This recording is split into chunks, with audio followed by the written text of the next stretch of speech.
Welcome to my channel.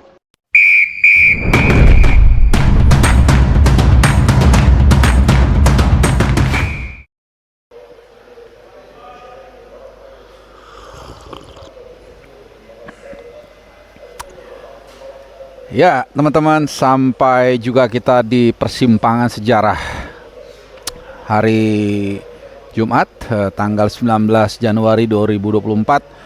Kita akan melihat apakah sejarah berpihak ke kita atau sebaliknya, sejarah menjauh dari kita dan harus kembali menunggu 4 tahun lagi, mungkin 8 tahun lagi atau berapapun itu untuk bisa kembali melihat Indonesia berkiprah di Piala Asia dan bahkan mencatatkan tinta emas, bisa lolos ke babak gugur untuk pertama kalinya di Piala Asia. Hari Jumat tanggal 19 memang ya Indonesia dihadapkan pada partai yang sangat menentukan menghadapi Vietnam di match day kedua Piala Asia kali ini dari grup D. Ini partai yang orang mengatakan do or die, partai hidup mati, now or never. Intinya ya kemenangan adalah harga mutlak. Kalah apalagi seri, tentunya harapan kita untuk bisa mengukir sejarah itu boleh dikatakan 99,9% pupus. Karena dengan segala hormat, rasa-rasanya menghadapi Jepang di partai terakhir, meskipun Jepang menampilkan pemain lapis 2 bahkan lapis 3, rasa-rasanya mendekati mustahil ya untuk bisa menang. Menang pun melawan Jepang seandainya tidak akan menjamin juga kita bisa lolos dengan poin 3, karena kalau memang benar-benar mau pasti lolos itu untuk menjadi runner up peringkat 3 terbaik, ada 4 yang diambil, itu paling enggak kita harus punya poin 4. Kalau poin 3 mungkin kita bisa lolos, tapi peluangnya 60% lah atau 70% maksimum. Nah, oleh karena itu ini adalah preview yang juga sengaja gue dedikasikan untuk kalian para pecinta sepak bola Indonesia yang haus akan informasi yang ya menarik, seru tapi juga berisi. Jadi kalian simak ya preview yang baik-baik, karena ini memang selama 24 jam terakhir gue fokuskan, gue konsentrasikan untuk mencari materi langsung dari jantung tim nasional. Jadi bukan berdasarkan asumsi, bukan berdasarkan menyadur dari media lain, walaupun itu sah-sah saja, bukan juga kira-kira gitu. Jadi ini berdasarkan rangkaian selama gue mengikuti timnas selama di Doha, Qatar, dan juga tentunya press conference yang dilakukan oleh tim nasional Indonesia H-1 dan juga sesi latihan sorenya. Jadi hari Kamis kemarin, jadi waktu ini gue sebenarnya merekamnya masih jam 22.43 waktu Qatar. Jadi waktu Indonesia itu jam subuh lah, jam 3 kurang seperempat ya. Jadi kalian nonton ini pasti sudah pagi mungkin ya. Jadi gue ngikutin termasuk juga kemarin sore latihan di Al Egla 2 atau Al Egla Pitch 2. Jadi di Al Egla itu adalah kompleks sports kompleks gitu ya. Ada banyak lapangan bola dan ada beberapa tim yang latihan di situ, dan Indonesia latihan di situ. Jadi kita bersama dengan teman-teman media lainnya datang ke sana melihat kesiapan dari tim nasional Indonesia. Jadi dari situ gua merangkum semua, meramunya menjadi satu kesatuan preview, dan tentunya nanti gue juga akan kemudian menyimpulkan line up yang mungkin akan diturunkan oleh Sintayong berdasarkan pengamatan gua. Ya, oke, itu. Nah, pertandingan sebelum kita ke line up ya, pertandingan besok akan dilangsungkan kalau Indonesia itu pukul 21.30 waktu Indonesia Barat. Kalau di sini 17.30 waktu setempat. Di stadion ini stadion yang bukan Piala Dunia teman-teman ya, agak kecil, yaitu di Abdullah bin Khalifah Stadium. Jadi jangan ketukar dengan Khalifa International Stadium. Itu beda. Kalau Khalifa International Stadium itu jebolan Piala Dunia, stadion ini besar dan kemudian juga ada AC-nya.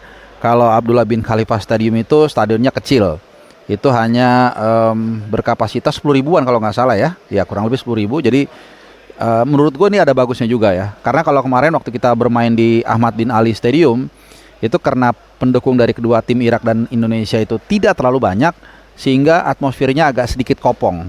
Tapi nanti tentunya kita berharap pendukung kedua kubu, baik Vietnam khususnya Indonesia, bisa memenuhi Stadion Abdullah bin Khalifa Stadium, dan mudah-mudahan atmosfer ini membantu juga semangat dari Yaakob Sayuri dan kawan-kawan dalam mencoba untuk menanggulangi Vietnam. Itu dulu ya. Oke, wasit nanti dipimpin oleh Sadullah Gulmurodi dari Tajikistan. Jadi dua pertandingan awal ini kita wasitnya dari yang Tantan semua, tapi ya itu nggak ada preferensi apa-apa lah, gue nggak ada tendensi apa-apa, hanya ingin menginformasikan aja. Ya tentunya itu yang gue bilang tadi, mudah-mudahan teman-teman yang datang ini, kalau nggak salah nih Ultras Garuda Qatar ini udah bersiap-siap, gue juga ada di grup akan meramaikan. Kita terima kasih tentunya buat kalian yang nanti akan datang langsung, sekecil apapun, seminim apapun kontribusi yang coba kalian sumbangkan, baik suara, tiket, tenaga dan sebagainya, ini sangat berarti. Dan buat ya kalian yang di TV atau di rumah yang nonton TV, doa kalian, gue selalu percaya the power of pray. Nah, jadi apapun agama kalian, kita sama-sama berdoa. Kita yakin doa kita baik untuk mencoba menjadi yang terbaik ya, walaupun juga Vietnam pasti berdoa juga, tapi tentunya juga kita mengikhlaskan apapun hasilnya. Oke, tanpa berlama-lama, gue akan langsung ke materi inti yang akan kita dengarkan, karena ini memang sangat penting, line up yang ditampilkan, dan juga tentunya dari situ kita bisa lihat kira-kira kecenderungan apa, gaya main seperti apa yang ingin ditampilkan oleh pelatih Sintayong, yang kabarnya kontraknya akan atau sedikit lagi akan diperpanjang sampai tengah tahun ini untuk merangkum Piala Asia Under 23 yang nanti juga berlangsung di Doha di Qatar ya. Oke. Jadi sekali lagi yang gue katakan tadi, line up ini berdasarkan pengamatan gue selama beberapa hari di Doha dan Qatar, khususnya 24 jam terakhir melihat kondisi kesiapan. Nah, kemarin saat datang ke Al-Egla sesi latihannya timnas, gue di situ melihat beberapa pemain yang memang gue coba intai, artinya melihat kesiapannya. Rizky Ridho ada di sana ikut latihan, kemudian juga Ramadan Sananta. Nah ini yang mungkin mengundang tanya dari netizen, dari fans sepak bola Indonesia.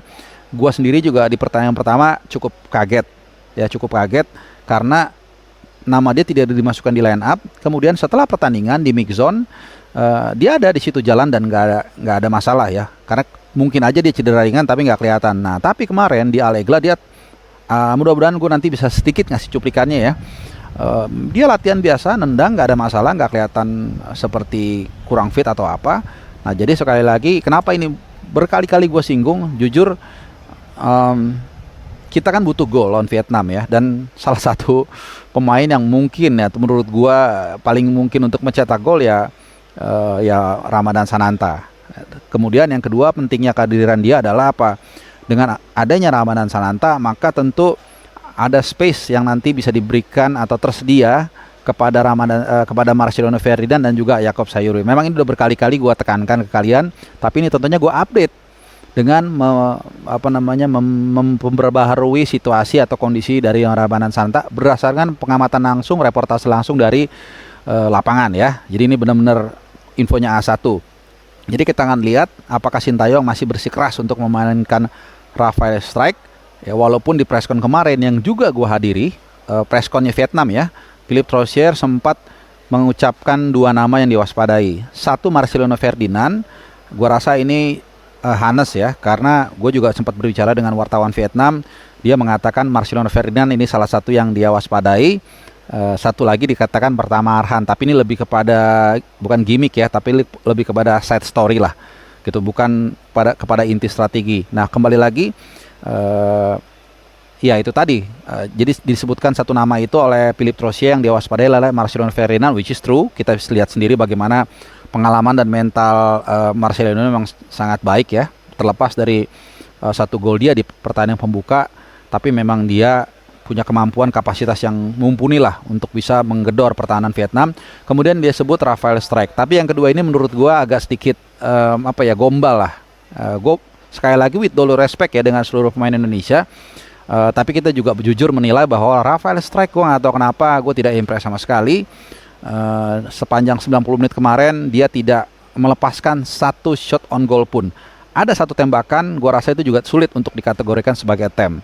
Nah jadi sekali lagi gue masih bingung ya, kalau tidak Ramadan Sananta tidak tampilkan juga, maka ya gue nggak ngerti ya. Memang ini sekali lagi hak prerogatifnya Sintayong, tapi kita nggak punya alasan, nggak punya jawaban kenapa dia tidak dipasang kalau memang benar ya nanti, karena kita butuh gol, jadi kita butuh seorang striker. Sekali lagi, kalaupun dia nggak bisa golin ya dia sebagai pemantul. Nah, oke. Yakob Sayuri di kanan, gue rasa kita semua juga tidak harus seorang profesor ya untuk melihat bagaimana posisi role dari Yakob Sayuri ini di kanan sangat luar biasa. Di pertandingan pertama kita lihat bagaimana di babak pertama dia tampil sangat rengginas. Di luar lagi-lagi satu assist yang diberikan, Yakob Sayuri sangat kontributif dalam coba menekan pertahanan Irak di pertandingan pertama. Jadi udah pasti dia kalau nggak ada Aral melintang akan di kanan. Nah tentu gue berharap udah deh dia jangan lagi ditarik-tarik ke belakang. Jadi nanti soal belakang nanti mungkin bisa Sandy Walsh ya. Nanti gue akan selengkapnya gue akan paparkan line up yang prediksi line up yang akan gue tampilkan. Dan kemarin pun gue tanya langsung ke Yakob Sayuri.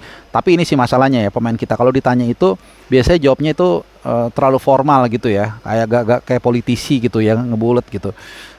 Jadi gue tanya, intinya gini, Yakob Sayuri kemarin kamu bagus main lebih menyerang di babak pertama, bagus juga ketika bertahan.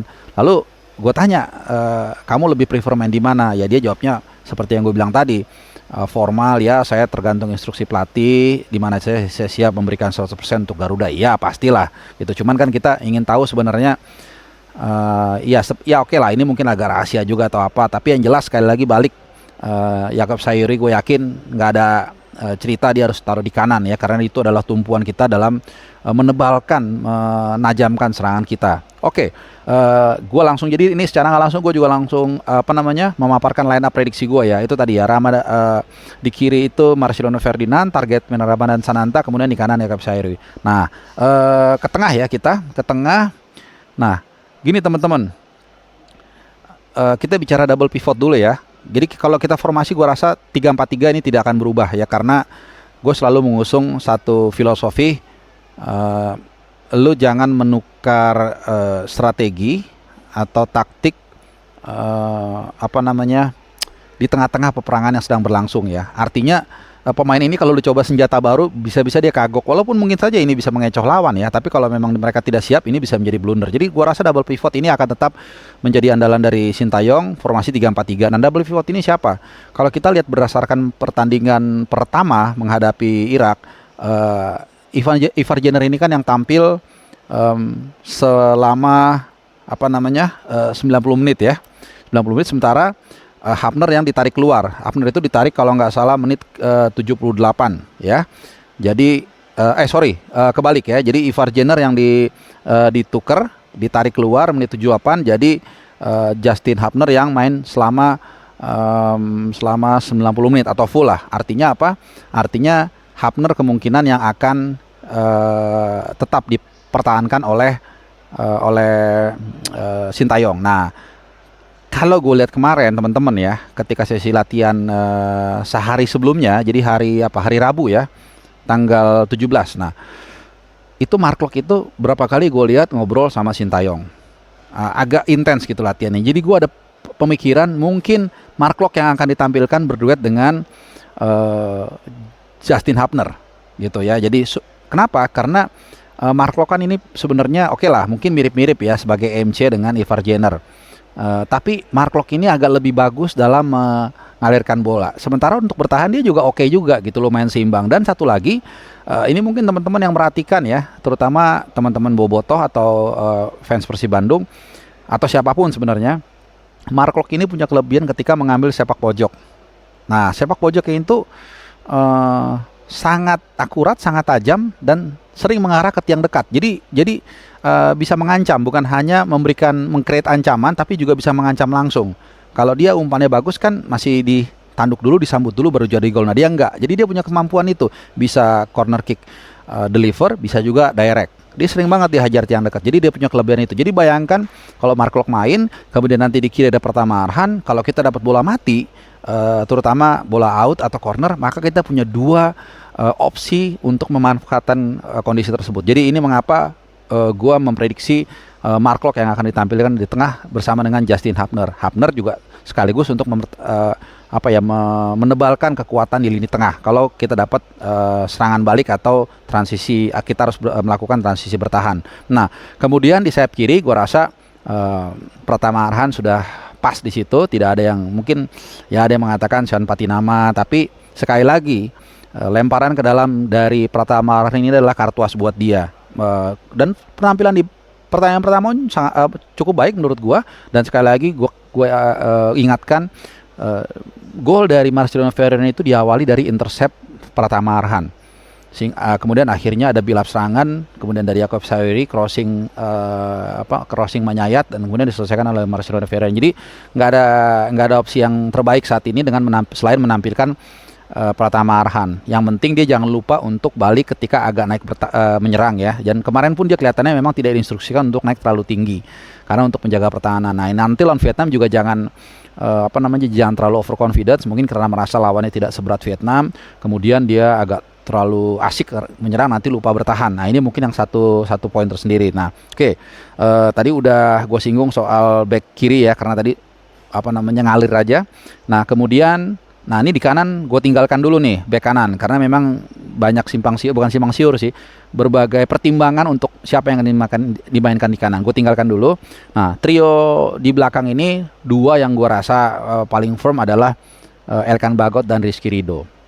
Sebenarnya ada opsi lain dengan mungkin katakanlah mengganti Jordi Amat ya, karena ada beberapa kali melakukan kesalahan sejak menghadapi Libya kemarin juga demikian. Tapi sekali lagi kita perlu seorang Jordi Amat ya, pemain yang punya pengalaman, kemudian juga secara postur tinggi. Nah, kenapa begitu? Karena memang betul ya, ada koreksi dari teman-teman, Vietnam memang secara postur mungkin tidak tinggi, tapi kita ingat melawan Jepang itu 2 gol itu juga ada andil dari kepala. Artinya kita butuh pemain yang punya postur tinggi, yang juga jago dalam bola-bola udara. Jadi, dan kemarin pun saat preskon H-1 Sintayong ditemani Jordi Amat.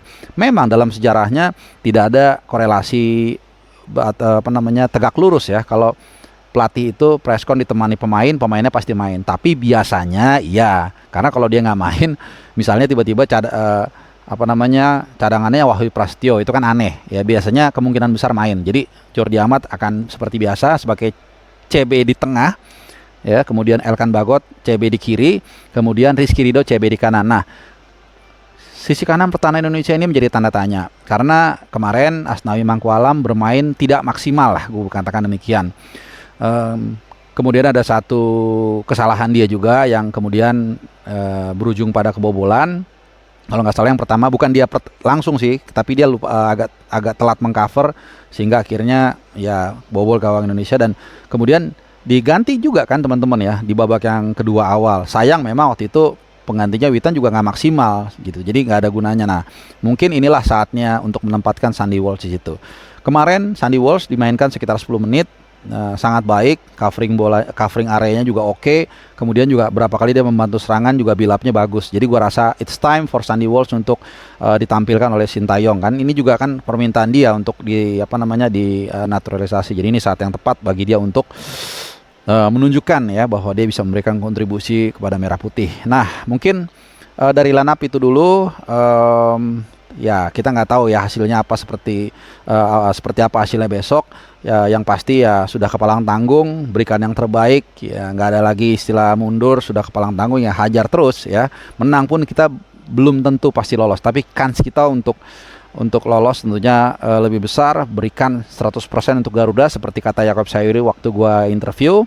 Ya kita tunggu aja, banyak berdoa semoga Indonesia bisa menang dan mungkin bisa di pertandingan terakhir menahan Jepang, atau paling tidak nggak dibantai, sehingga kita bisa mengukir sejarah. Who knows, history made to be broken. Jadi kalau ada yang mengatakan sejarahnya kita nggak pernah lolos babak 6 besar, ya mudah-mudahan saat ini kita bisa merobek sejarah itu dan mengukir sejarah yang baru tinta emas, Indonesia bisa lolos. Tapi kalau enggak, ya terima kasih untuk Garuda sudah bermain buat Merah Putih.